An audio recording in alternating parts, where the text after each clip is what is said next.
Brought to you by खाता book. इनका tomorrow होना हो लेकिन हिसाब टुडे हो सकता है। कैसे? भाई खाता आउट करो, खाता बुक डाउनलोड करो, ये ऑटोमेटिकली हिसाब करे, उधारी वापस लाए फटाफट। भेज दिया उसको हिसाब। खाता बुक, बिजनेस हुआ इजी।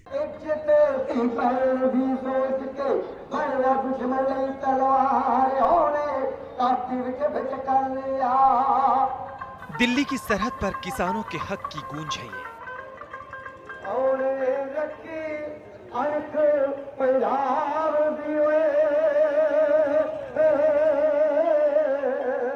इसमें कोई तीखापन नहीं है, बल्कि शांति और संयम में लिपटा वो आत्मविश्वास है कि किसान अपना हक लेकर रहेंगे।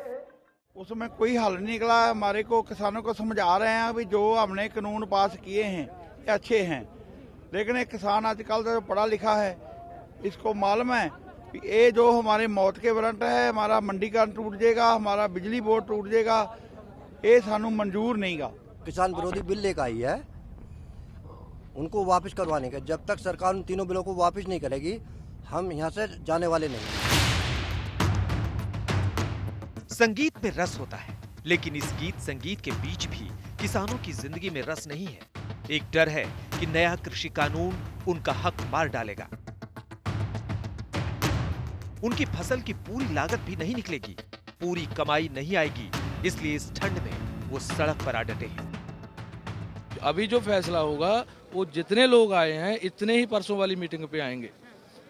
जो आज भी हुआ 5 लोग आगे थे वो बात कर रहे थे, ऐसे ही चलेगा। आप लोगों की बात सुनी गई पूरी, या आपको लग रहा है जो सवाल आपके थे वो नहीं सुने गए? नहीं, बात तो सुनी गई है पर उसका कोई हल नहीं दिखा। हाँ, क्वेश्चन तो कर दिए हैं ना, कोई आंसर नहीं मिला।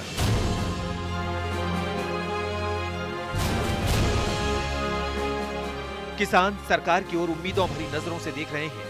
उनको लगता है कि सरकार उनकी जरूर सुनेगी। भले ही दिल्ली की हर सीमा पर किसानों की एंट्री रोक दी गई हो, लेकिन लोकतंत्र में उनके हक की एंट्री कौन रोकेगा? इसलिए हर सीमा उनके सवालों से सुलग रही है। सरकारें कभी बड़ी नहीं होती, लोग बड़े होते हैं। क्यों ना सरकार मानेगी? एक ना एक दिन मोदी को मानना पड़ेगा।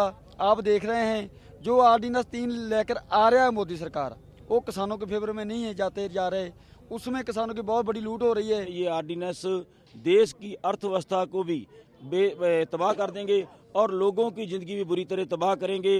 खपतकार पूरी तरह प्रभावित होगा। हम कहना चाहते हैं मोदी जी खुद मीटिंग लें। जितना चिर हल नहीं होगा, जहाँ से नहीं जाएंगे, जब हमारे फैसला आएगा तब जहाँ से पंजाब, हरियाणा, यूपी, बिहार जहाँ से भी आए हैं तभी वहाँ लौटेंगे।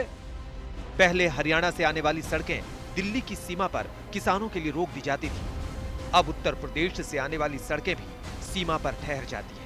बस चुनिंदा किसान ही बातचीत के लिए दिल्ली दरबार में पहुंच पाए। वैसे आप एक बार देख लीजिए कि दिल्ली आने वाली सड़कें किस सीमा पर किसानों के लिए बंद हैं।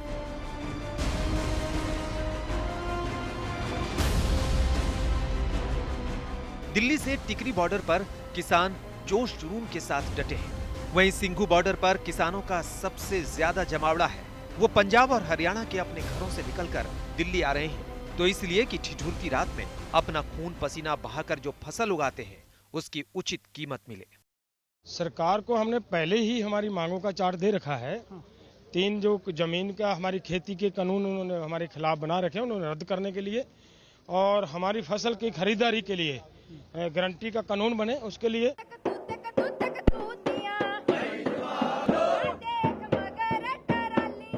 उम्र हड्डियों को कमजोर करती है, हिम्मत को नहीं। इन महिलाओं में अपनी आने वाली पीढ़ियों का मुस्तकबिल बचाने की जद्दोजहद ऐसी है कि न खुला आसमान इनके इरादे को कमजोर कर पाता है, न पुलिस प्रशासन का विरोध। बातचीत करो, जो मान ले समस्या है किसानों की, जिसके लिए यहाँ आ रहे वे बिल है, उन पर बातचीत करेंगे तो वे सहमति बनेंगे तो अपना चले जाएंगे। शौक थोड़े है किसी को यहाँ सड़क पर पड़ने का, अपने जागतों को छोड़कर अपने फसल को छोड़कर। हम शांति से बैठे रहे। जब तक सरकार वार्ता वार्ता के लिए तैयार है, हमारे शांति से बैठे रहेंगे। वो तैयार न हो तब हम देखेंगे। वहीं उत्तर प्रदेश से आने पर गाजीपुर बॉर्डर पर भी किसानों का जमावड़ा अपने हक की आवाज बुलंद कर रहा है। उन किसानों को भीम आर्मी के नेता चंद्रशेखर का भी समर्थन मिला और बिहार के नेता पप्पू यादव का भी। आंदोलन को पूर्ण समर्थन करता और मैं नहीं कर रहा हूँ, ये मेरे समाज की आवाज है। उन्होंने मुझे कहा जाओ और अगर आपका कत्ल भी हो जाए, आपकी जान भी चली जाए, जैसे कई किसानों को चली गई, तो जाने दो। अगर आज आप अन्याय होता देखोगे तो ये गुलामी है। समझ रहे हैं? अन्याय करने वाले से अन्याय सहने वाला ज्यादा दोषी होता है, और वो भी दोषी होता है जो अपने अधिकारों खत्म होते देख रहा है। किसानों के अधिकार खत्म हो रहे हैं, इसलिए हम सड़क पे हैं। इस कानून के खिलाफ बिहार में बहुत पहले लड़ाई हम लोगों ने लड़ चुके हैं, लड़ाई चालू है, बीजेपी के साथ लड़ाई हो चुकी है। यूपी से आने वाले किसान मंगलवार की सुबह थोड़ा उग्र भी हुए, बैरिकेडिंग तक तोड़ने की कोशिश की, लेकिन पुलिस के समझाने से शांत हो गए। वैसे तो भारत सरकार के मंत्रियों के साथ बातचीत में पंजाब और हरियाणा के किसानों के प्रतिनिधि शामिल हुए, लेकिन बातचीत के बावजूद वो बॉर्डर पर अपने हक और हित को लेकर डटे हुए हैं।